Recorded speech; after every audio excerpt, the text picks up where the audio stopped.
Top quality और consistent performance के लिए सिर्फ सिल्वर पंप्स। टॉप क्वालिटी और कंसिस्टेंट परफॉर्मेंस के लिए सिर्फ सिल्वर पंप्स, नाम याद रखना। सिंधुदुर्ग जिल्ह्यामध्ये गेल्या काही दिवसात वातावरणात बदल झाले, वातावरण ढगाळ झालेले आहे आणि त्यामुळे जर बघितलं तर मासेमारीवर सुद्धा कुठेतरी परिणाम झाल्याचं आपल्याला दिसतंय। मी आता आहे सिंधुदुर्ग जिल्ह्यात किनारपट्टीवर। एरवी ही किनारपट्टी असते ती फुलून गेलेली असते, सध्या मात्र जर बघितलं तर मासेमारी नौका या कुठेतरी किनाऱ्यावरच आहेत, त्यामुळे जर बघितलं तर मासेमारीवर मोठा परिणाम झालेला आहे।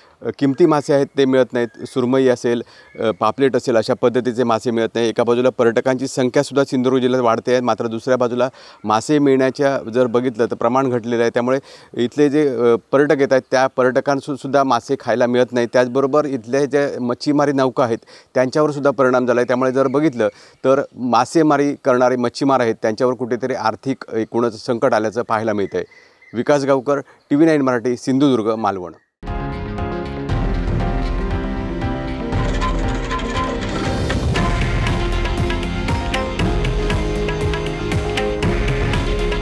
हे आहे देशातील नंबर 1 न्यूज नेटवर्क आणि आपण पाहत आहात TV9 मराठी।